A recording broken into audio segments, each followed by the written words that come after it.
The Virginia gubernatorial election won by Republican Glenn Youngkin, the former CEO of the private equity firm the Carlyle Group, confirms that Donald Trump's presidency inaugurated a new era of high-turnout elections. He did so with a kind of racially coded appeal that Republicans have used to forge their winning coalition over the past 50 years, but have updated for the Trump era.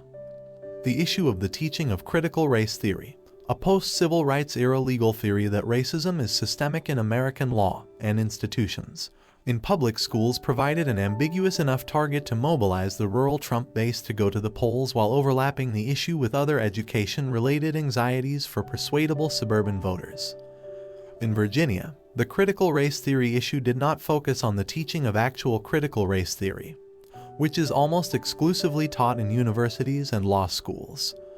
Nor did it solely focus on clumsy anti-racist teachings or the ideas that some anti-racist consultants promote that stem from critical race theory concepts. But the issue still helped Youngkin turn out the base without scaring off swing voters in the way needed to win amid high turnout. Finding an issue to do both was needed to win amid high turnout. Every election since Trump took office has seen increased turnout from a more motivated electorate. The 2017, the Virginia gubernatorial race saw turnout hit a record that was broken again this year. The 2018 midterms also saw record high turnout, as did the 2020 presidential race. Each election appears to be building on the one that preceded it, and any lingering doubts that Trump's effective absence from the political scene would dampen turnout have been quieted.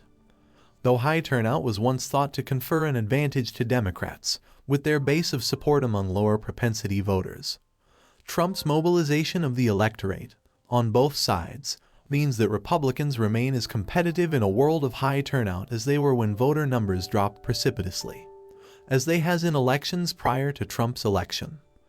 Youngkin's win in the unexpectedly close New Jersey gubernatorial election, which had much lower turnout, also show that the GOP can do it without Trump on the ballot.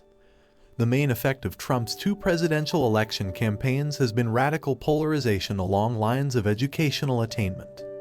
Not only did he reveal and turn out a whole new batch of non-college educated white voters who lean to the right, but he also converted some non-college educated Latino voters to vote Republican. At the same time, college-educated voters of all races went Democratic at the presidential level at higher rates than ever before. Youngkin's win is a warning to Democrats that Republicans have a strategy for maintaining sky-high support from non-college educated white voters, especially in rural areas, that doesn't deter them from persuading some suburban voters who had swung hard to Democrats.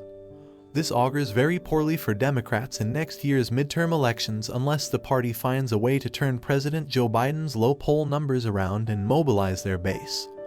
Sky-high GOP turnout. Virginia's turnout on Tuesday hit nearly 74% of the record 2020 turnout, which was the highest proportion of a previous presidential votes turnout seen in an off-year election in the state. It was nearly 10 percentage points higher than the 2017 gubernatorial turnout relative to the 2016 presidential election vote. Youngkin won an unprecedented portion of his party's presidential vote by netting 85% of Trump's total in 2020. Democrat Terry McAuliffe won just 66% of Biden's 2020 total votes. Youngkin's gains came across the board in nearly every county, though much focus is on the swing to the GOP in the suburbs that Democrats have come to count on for their wins. Youngkin also hit higher margins than Trump did in heavily GOP rural areas. The question this raises is whether Youngkin's incredible vote total can be attributed to getting Republicans out to vote or to persuasion of swing voters. And there are points for both. Youngkin beat Trump's vote totals in the hardcore Trump voting rural counties, a huge accomplishment. He also flipped swing counties and cut into margins in the suburbs of Washington, Richmond, and Virginia Beach. Critical race theory or COVID. Youngkin fought the election largely on the issue of public education. He targeted the suburbs and swing counties by stating his opposition to COVID-19 school closures and mask mandates, a huge point of contention in a state that saw one of the most extended pandemic school closures in the country. And he called for increasing teacher pay. For the rural base, Youngkin, with the aid of the conservative media ecosystem, provided opposition to the teaching of critical race theory that has become a stand-in for all issues related to race. diversity, and inclusion in Virginia public schools. There is an ongoing disagreement over whether Youngkin's win was tied to his campaign against critical race theory or the COVID school closures, or that it was merely the traditional political swing after a presidential election. The so-called thermostatic public opinion in which the opposition party beats the president's party in off-year and midterm votes, especially when the incumbent is as unpopular as Biden is today. But they can also all be true at the same time. Just look at the most defining moment of the race, which took place at the Sept. 29 televised debate, when Youngkin attacked McAuliffe for vetoing a bill in his first stint as governor that would have required schools to inform parents about sexually explicit books in their libraries. What we've seen over the course of this last 20 months is our school systems refusing to engage with parents, Youngkin said. In fact, in Fairfax County this past week, we watched parents so upset because there was such sexually explicit material in the library they had never seen. It was shocking. You believe school systems should tell children what to do. I believe parents should be in charge of their kids' education, Youngkin added. Yeah, I stopped the bill, that I don't think parents should be telling schools what they should teach, McAuliffe replied. The latter part of that quote was a staple of Youngkin attack ads for weeks. Youngkin's attack on McAuliffe conflated the 20 months of coronavirus school closures with the manufactured controversy over diversity and inclusion. A school library contained books with passages depicting gay sex.